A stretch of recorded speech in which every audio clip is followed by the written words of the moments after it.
भगवत चरणानुरागी प्यारे सज्जनों, आज हम जानते हैं फागुन मास की शुक्ल पक्ष की एकादशी का क्या नाम है। इस दिन किस भगवान की, किस देवता की, किस विधि के अनुसार पूजा करनी चाहिए, यह कथा हम श्रवण करते हैं कि एक समय राजा मानधाता ने ब्रह्मर्षि वशिष्ठ जी से अनुरोध विनय प्रार्थना किया, हे मुनिवर, मुझसे प्रसन्न है तो कृपा पूर्वक कोई ऐसा व्रत बतलाइए जिसको करने से मेरा सब प्रकार से कल्याण हो, सभी पापों की समाप्ति हो।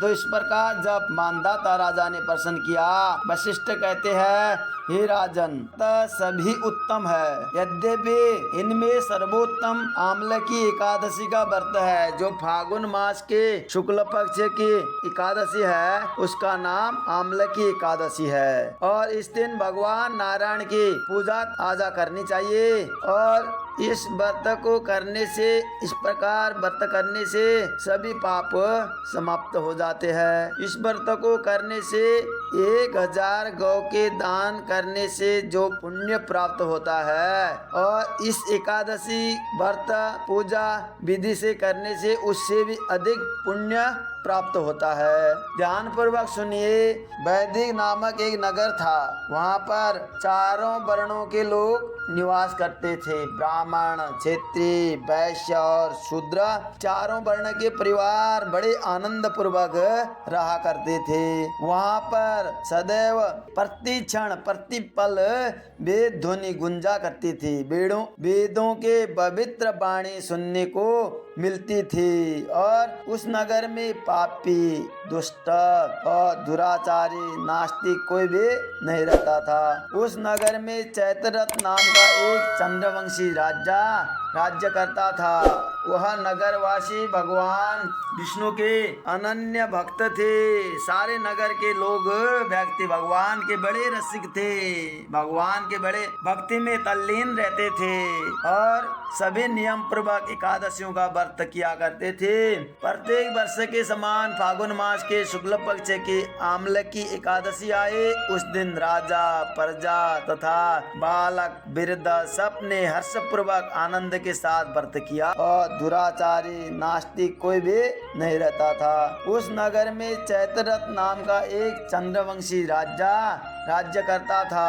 वह नगरवासी भगवान विष्णु के अनन्य भक्त थे। सारे नगर के लोग व्यक्ति भगवान के बड़े रसिक थे, भगवान के बड़े भक्ति में तल्लीन रहते और सभी नियम पूर्वक एकादशियों का व्रत किया करते थे। प्रत्येक वर्ष के समान फागुन मास के शुक्ल पक्ष की आमले की एकादशी आए, उस दिन राजा, प्रजा तथा बालक, वृद्ध सब ने हर्ष पूर्वक आनंद के साथ व्रत किया।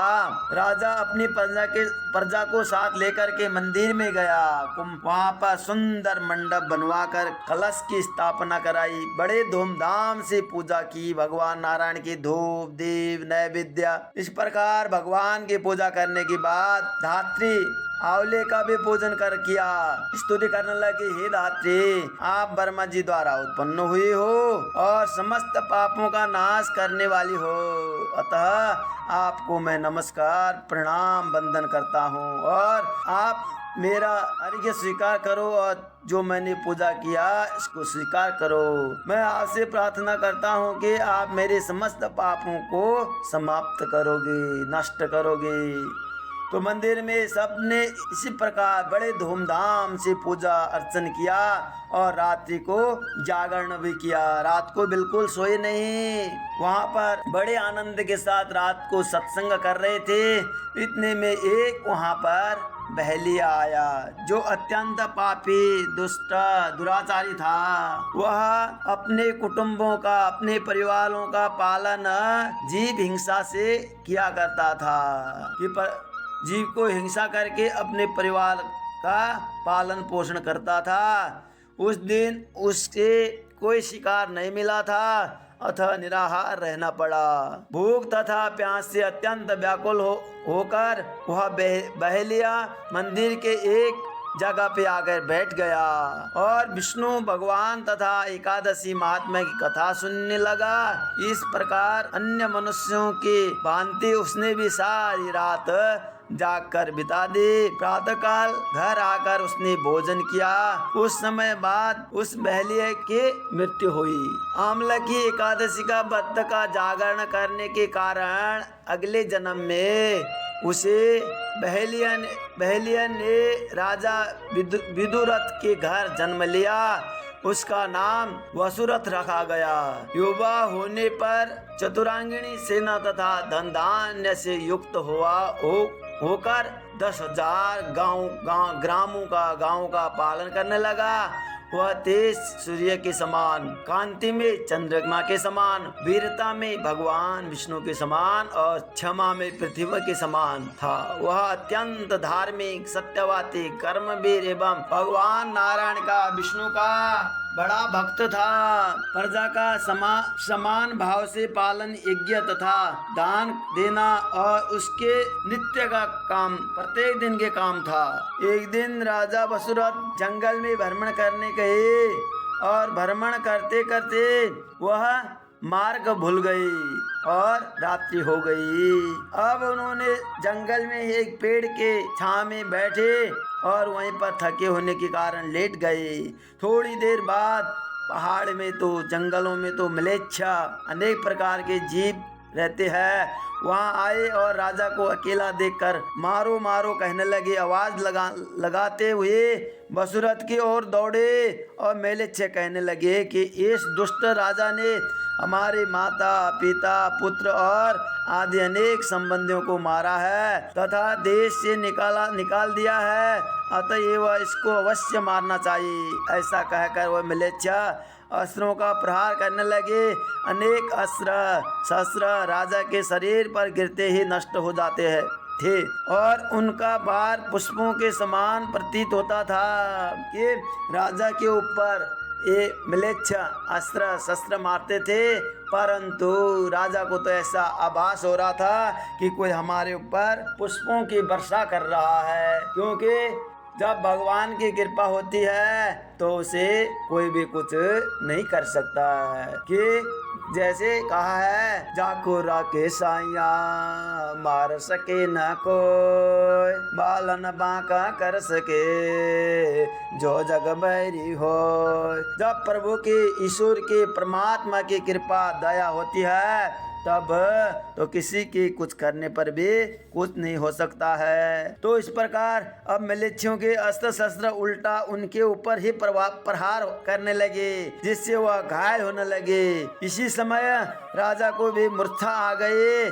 उस समय राजा के शरीर से एक सुंदर दिव्य स्त्री उत्पन्न हुई। वह अत्यंत सुंदर वस्त्रों तथा आभूषणों से अलंकृत थी। यद्यपि उसकी बिरकुटी टेढ़ी थी और आंखों में लाल लाल अग्नि निकल रही थी। वह स्त्री म्लेच्छों को मारने दौड़ी और थोड़ी ही देर में उसने सब म्लेच्छों को काल के गाल में पहुंचा दिया। जब राजा सोकर उठा तो इन म्लेच्छों को मारा हुआ देखकर सोचने लगा कि इन शत्रुओं को किसने मारा है। वह ऐसा विचार कर ही रहा था कि तभी आकाशवाणी हुई, हे राजन, इस संसार में विष्णु के अतिरिक्त कौन तेरी सहायता करता है। आकाशवाणी को सुनकर राजा अपने नगर को चलाया और सुखपूर्वक राज्य करने लगा। महर्षि वशिष्ठ जी आगे बोले, हे राजन, यह आमला की एकादशी के व्रत का प्रभाव था। जो मनुष्य आमला की एकादशी का व्रत तन मन श्रद्धा भाव से करते हैं तो वह सभी कार्यों में सफल होकर अंत में भगवान विष्णु को लोग पहुँचते हैं, प्राप्त होते हैं। तो इस प्रकार इस एकादशी का सार यह है कि देखो, एकादशी व्रत कथा करने से बड़े बड़े पाप की समाप्ति हो जाती है और कोई भी कष्ट, कोई भी संकट, कोई भी पीड़ा, कोई भी आपदा, कोई भी दुख नहीं आता है। उसकी रेख देख परमात्मा ईश्वर नारायण करते हैं, क्योंकि नीति में शास्त्र में आता है, अश्वमेध सहस्राणि वाजपेय शतानि च एकादशीम कथा श्रुता वाग्भवी। जो बड़े बड़े अश्वमेध यज्ञ है, यज्ञ उन यज्ञ करने से जितना पुण्य प्राप्त हमें होता है, उतना ही पुण्य एकादशी के व्रत विधि से करने से सुलभ होता है, प्राप्त होता है। इस एकादशी कथा को प्रत्येक व्यक्ति को, प्रत्येक मनुष्यों को, प्रत्येक नर नारियों को अवश्य करना चाहिए और इस प्रकार व्रत भी करना चाहिए, कथा श्रवण भी करनी चाहिए। सभी व्यक्ति इस प्रकार कथा श्रवण करें और लाइक शेयर कमेंट करें और इस चैनल में बने हैं तो अच्छी बात है, नहीं तो जो नया है वह इस चैनल को सब्सक्राइब करे और कमेंट में